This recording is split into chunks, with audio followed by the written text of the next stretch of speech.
Here with another session. We have Dr. Shizuka Madika joining us. She is faculty at UVA's Business School, Darden, and also works at Kyoto College of Graduate Studies in IT. And I have been coached in the past by her and love having conversation. So we just wanted to bring her on today and have a little chat. Great. Thank you for having me on. Thank you for joining. Yeah. Do you have anything you want to open with, Dan, or I can? No, you can go ahead and ask. I mean, Shizuka, your background seems really interesting. I was interested in when I read your description of what you do, your background seems really like the organizational.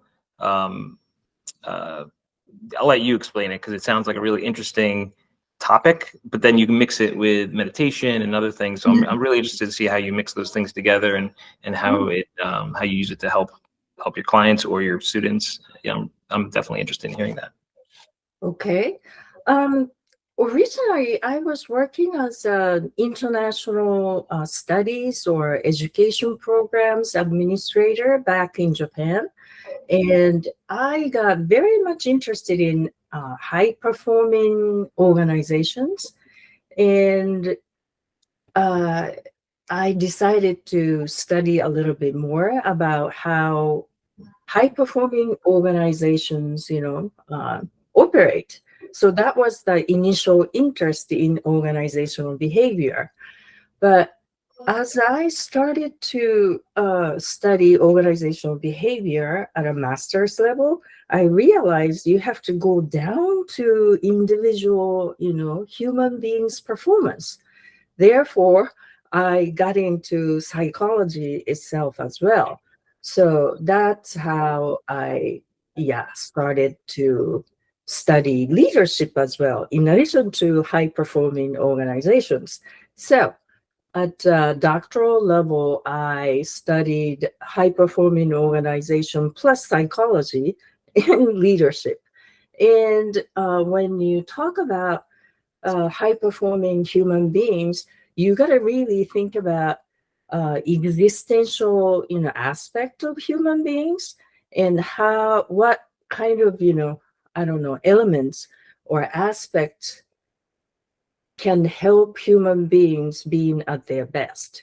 Mm-hmm. So I ended up trying to figure out how people make meaning in their work, because high performance and meaningful work are completely or strongly, tied with each other.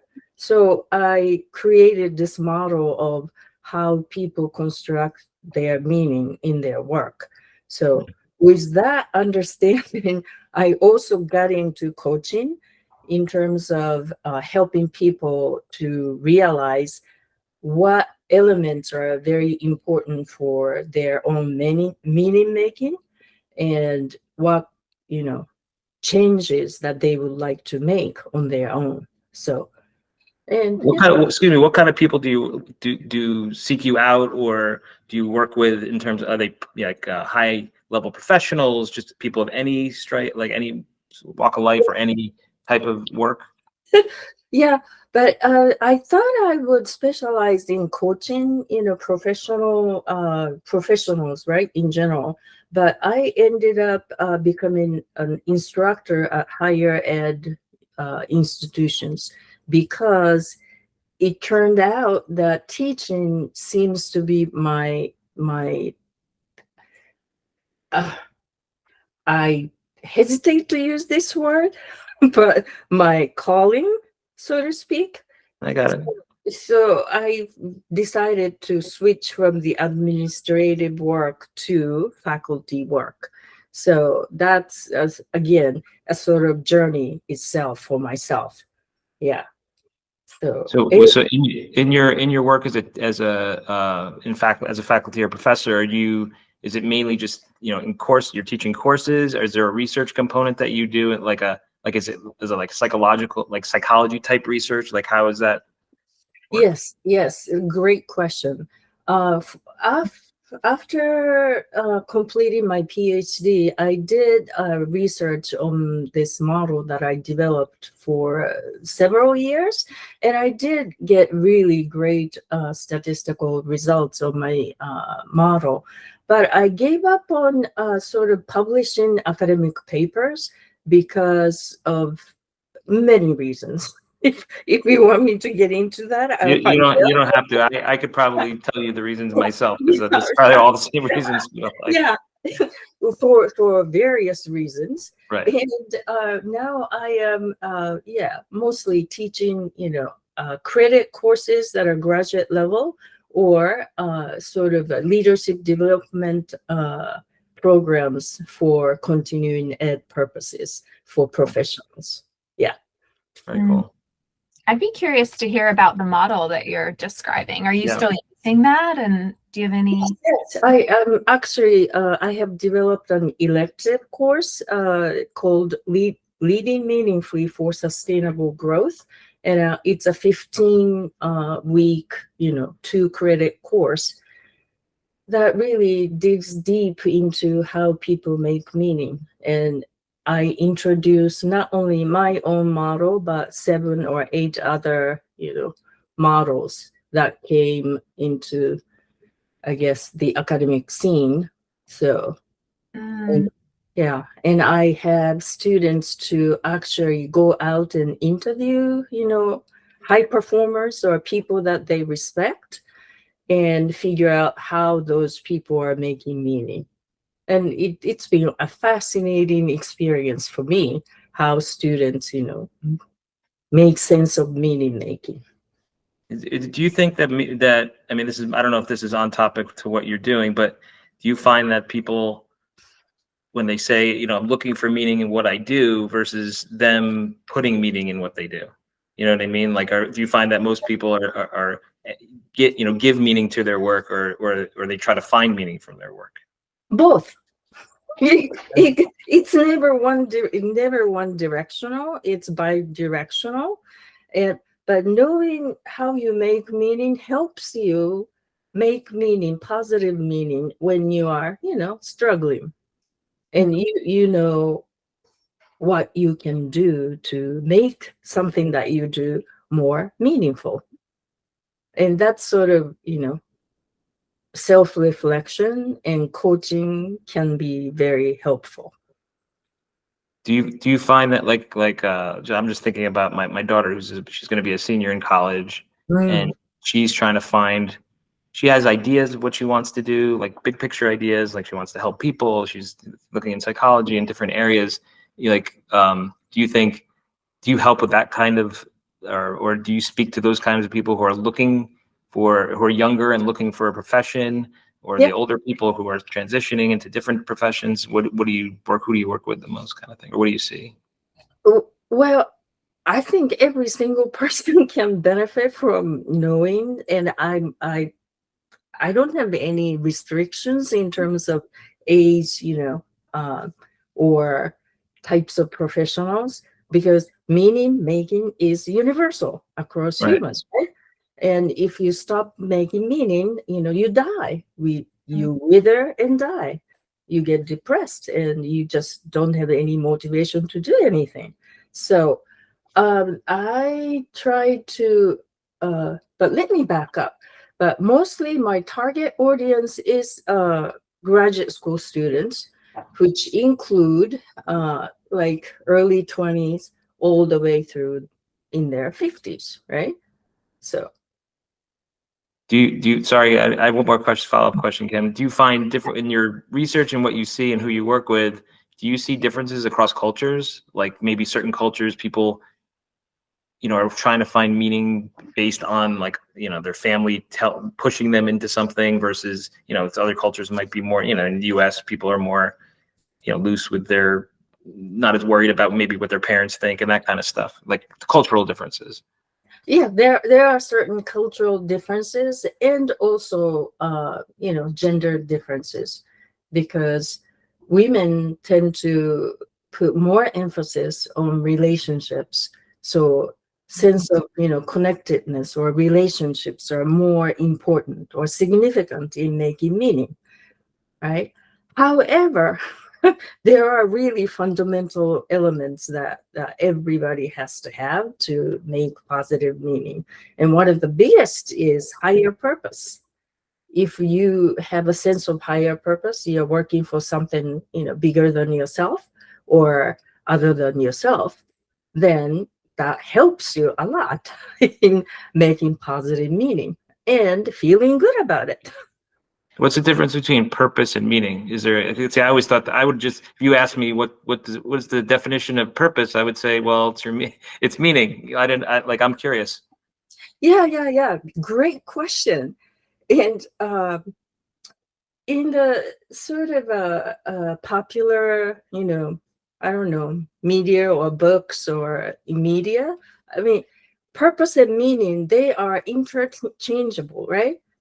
That's just like you said, when you think about purpose, Right. it's meaning. And when you think about meaning, it's purpose. Yeah. It's been it's like conjoined twins or something.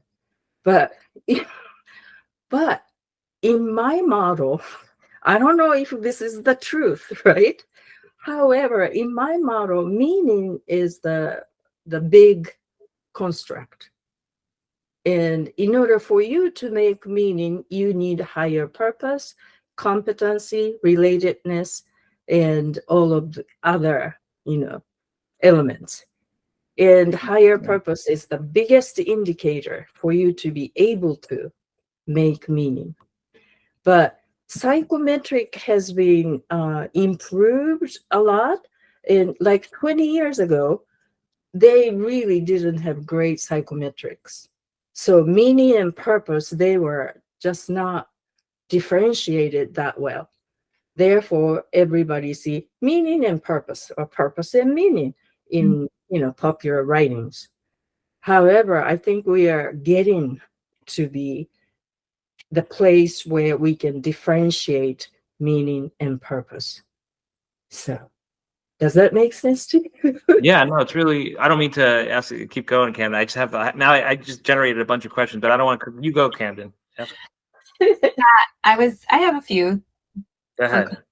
Yeah, one was when you say higher purpose, I'm hearing almost like impact or why. Would you say that that's correct or no? Okay. Within the organizational setting or even outside, purpose is like a goal, right? A big goal. Mm-hmm. Higher purpose. You do something good for somebody or something, right? Yeah. But it doesn't necessarily mean the impact is there. So in my mind, contribution or impact are a completely separate element. Mm-hmm. It's a result of your work toward higher purpose. Yeah. So higher purpose is like the goal you're setting. Yes. You may not get there, but this is what you're working towards. Right. Yeah. And contribution and impact, that's completely separate, construct or attribute as well. Right? Even if you're working so hard 24/7 toward a higher purpose, you may be completely defeated and not making any impact. Yeah. So that was my other question, was just for framework for somebody who's feeling a little lost, feeling a little dissatisfied, and they're kind of starting to think for the first time maybe about this like meaning, or maybe they've been thinking about that, like what's the point of this? Is this it? What some of those key pieces are? You've mentioned a few of them. So you said higher purpose, competency. So maybe I'm assuming that might be having mentors or feeling competent. Yeah, I'd be curious to hear what some of those key pieces are for someone just kind of beginning to look into all this. Right.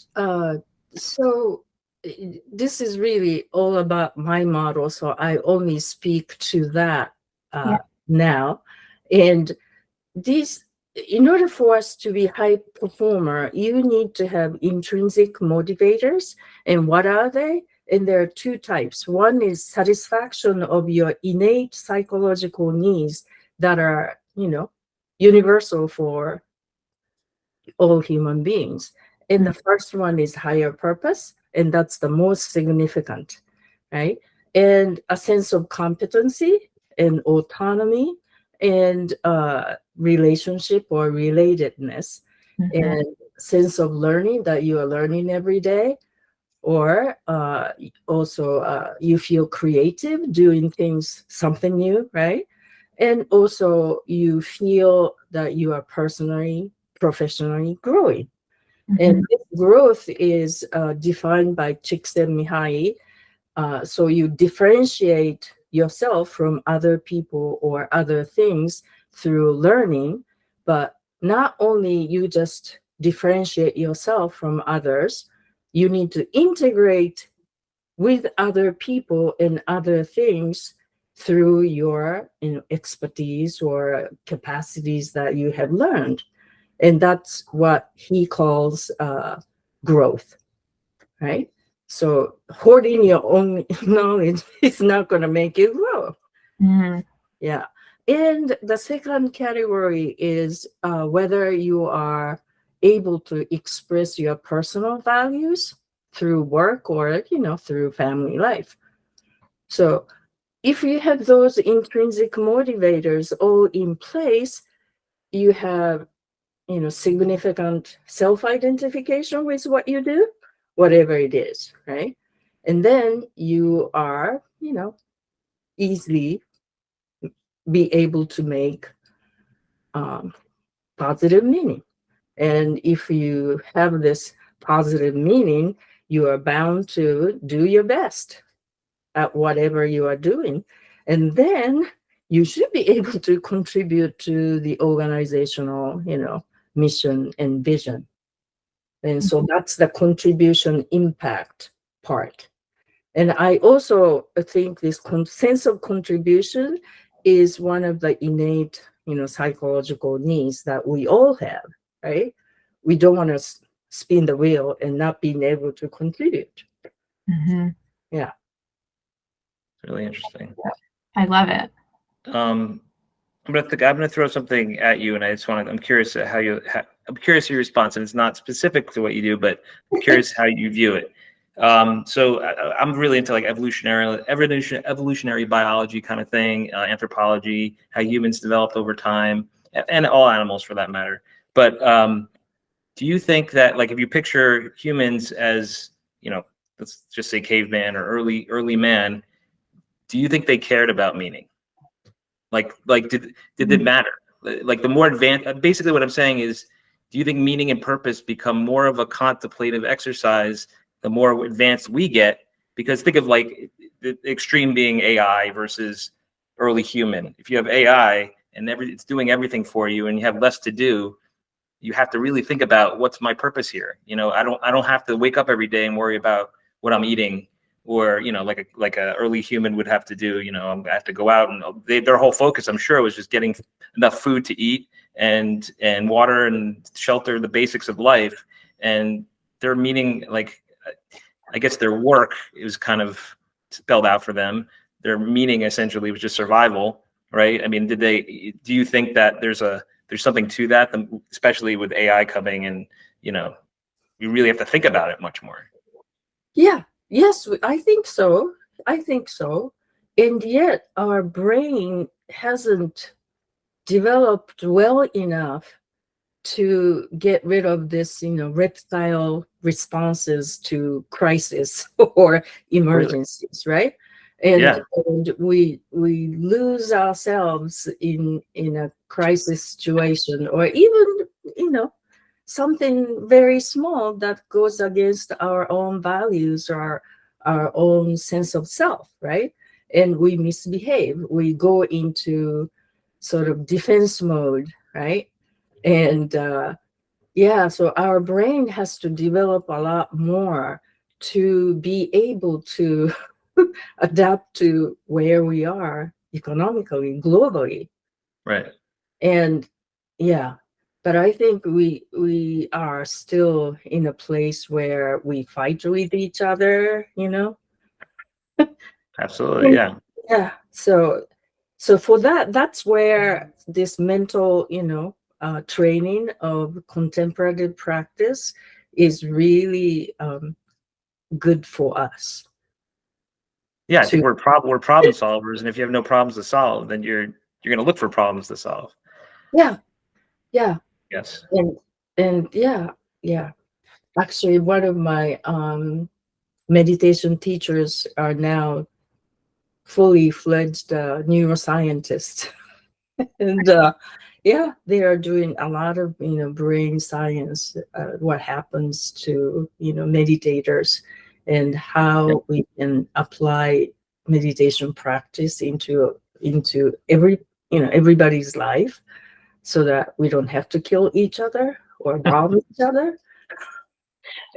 And about a year and a half ago, I attended this international conference on sustainable development, and there were a lot of AI researchers from Europe, and they are thinking about developing compassionate AI. Yeah. So compassion is programmed into the AI applications and systems, and so where some severe political conflict occurs, one country's AI will talk to the other country's AI and come up with They solve the problem, right? yes, because humans are not capable yet doing that. So I'm hopeful for that. That's really interesting. Yeah. I'm scary, but go ahead. Yeah. Seems like if we're going to do it all, might as well have it be compassionate. I'm curious, Shizuka, because it seems like over the years you've described that you've gone deeper and deeper into meditation, yoga, Tai Chi. Am I remembering that? Not Tai Chi, but just yoga. Yeah. Yeah. And I'm curious if you draw that into your work or how that has influenced your life.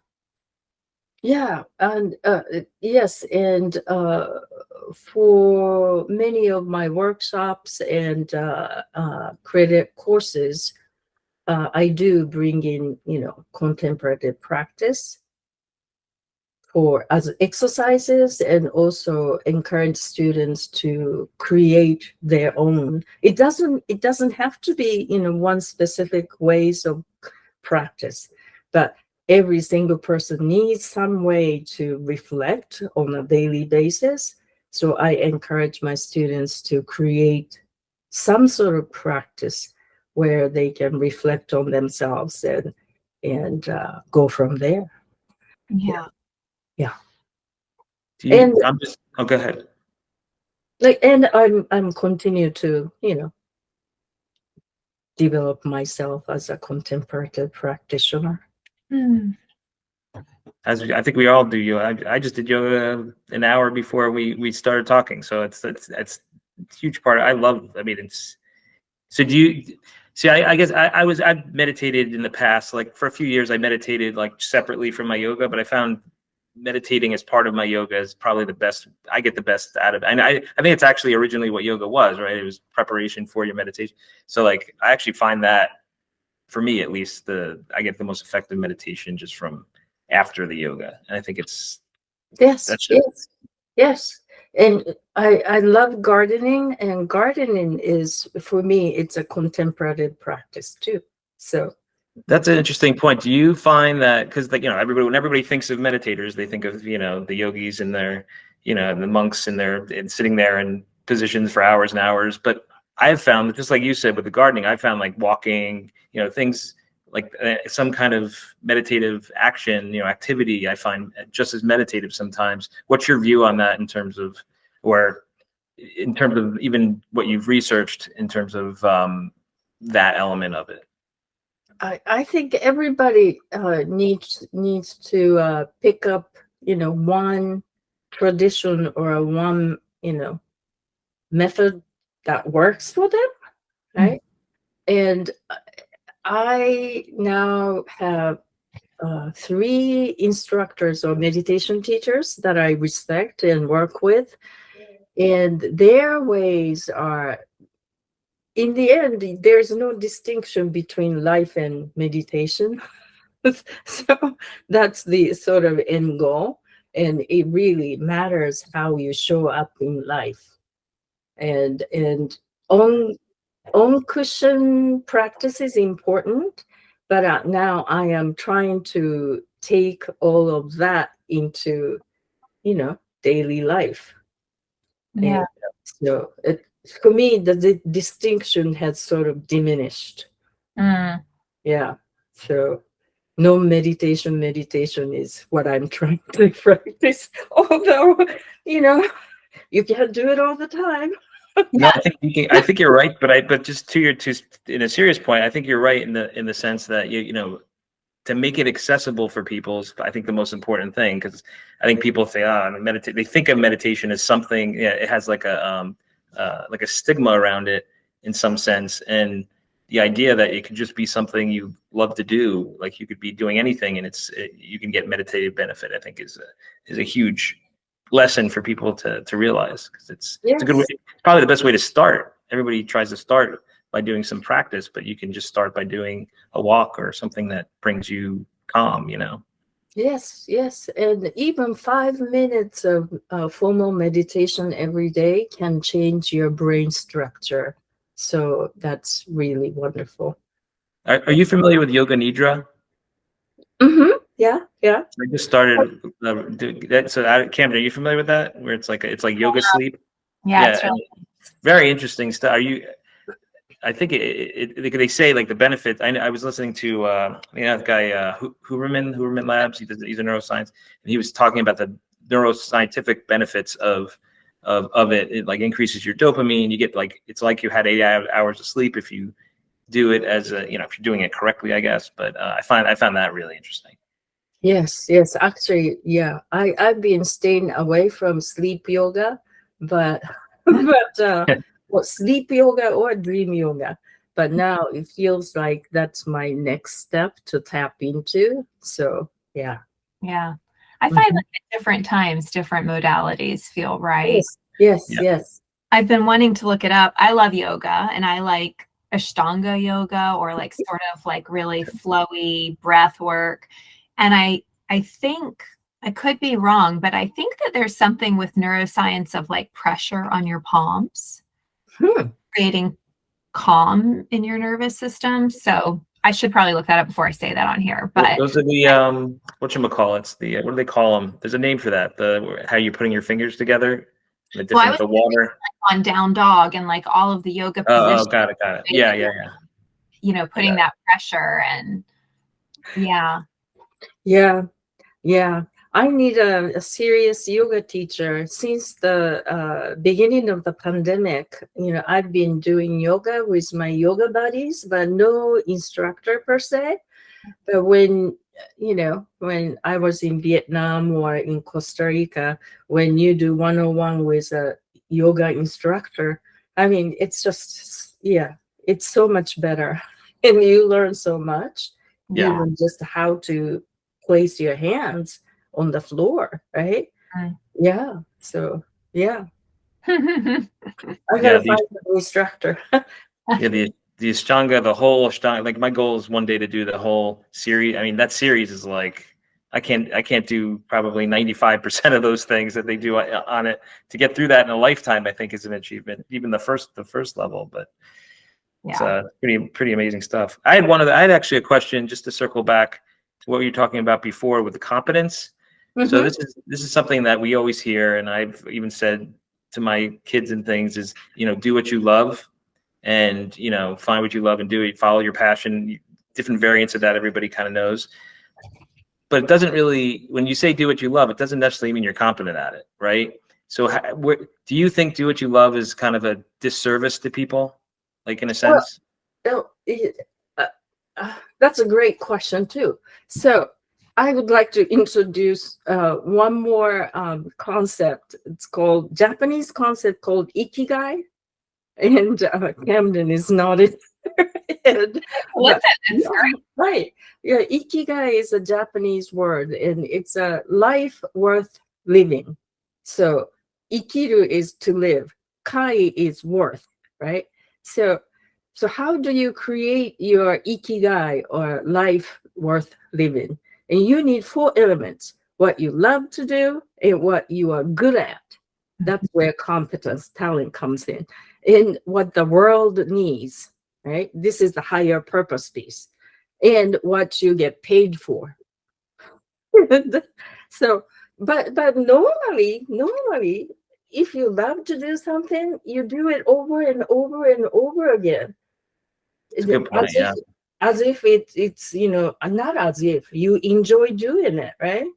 And if you enjoy doing it over and over and over again, you will be good at it, no doubt. So the do what you love part is leading toward competence. Yes, Got it. yes, Interesting. yeah. And I used to tell our son when he was growing up, he said, find what you love to do and figure out how you can get paid for it. That's basically what I say too. Yeah. Yeah. It's funny. And then life is good. When you were a kid, what did you want to do? What did you love? Okay. Interestingly, I wanted to become a teacher. And yeah, so that's a big full circle. So I was going to be an English teacher at high school in Japan. So in college, I took all the courses and in practicum, and I got certified and everything. But I married to my husband, American citizen, while I was still in college.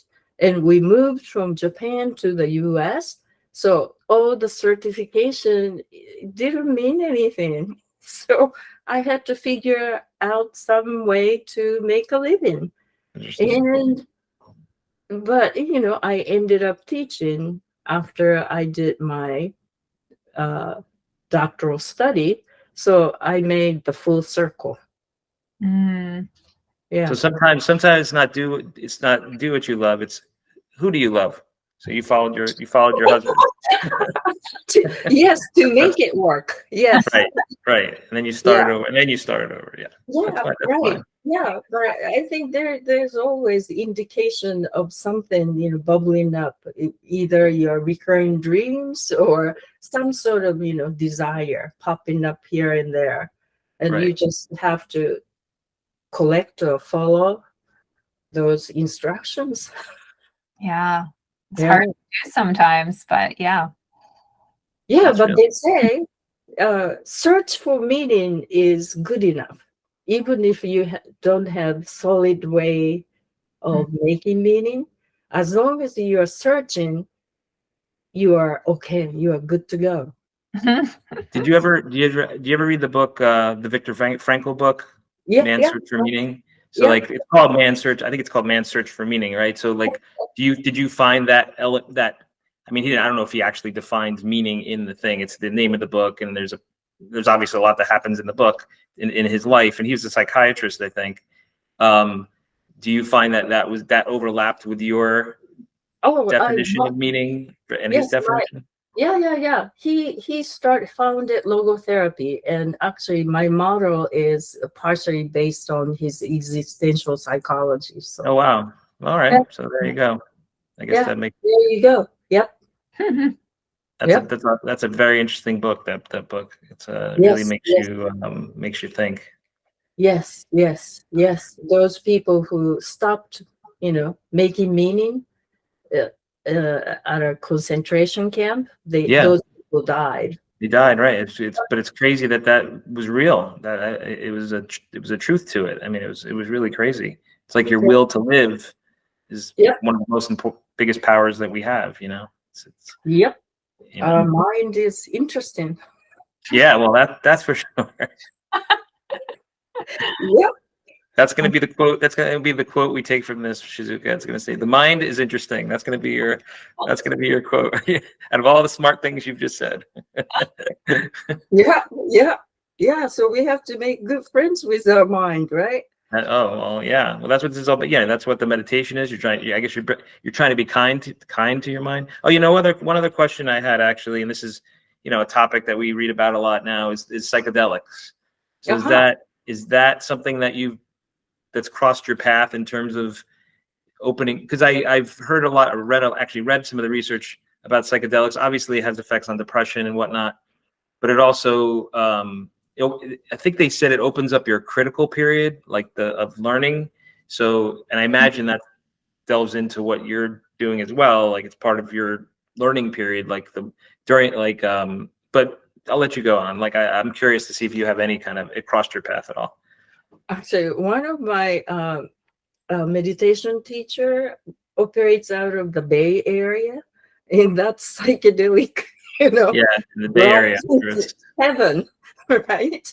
So I hear about those things, and I hear about research, studies on meditation plus psychedelics, right? Yeah. So, and I am interested in doing that, but I haven't done that yet. So those are the things on my bucket list. Yeah, I mean, one of the common things that the biggest commonality of anybody you speak to after psychedelics is they have some profound, not from a religious perspective, some kind of spiritual experience that connects people together in a sense, and gives them, and meaning is always part of that description. Yes. Whenever you hear people talking about it, it's like, yeah, and it gave me meaning, it gave a sense of purpose, it gave me a connectivity. So It's just interesting how that really connects in a way, and the meditation and all that. Yeah, one with the universe, right? But the thing is, if you really have a consistent practice with meditation, you even don't need psychedelics. You literally feel that you are part of the awakened awareness. Yeah. So without a lot of dramas.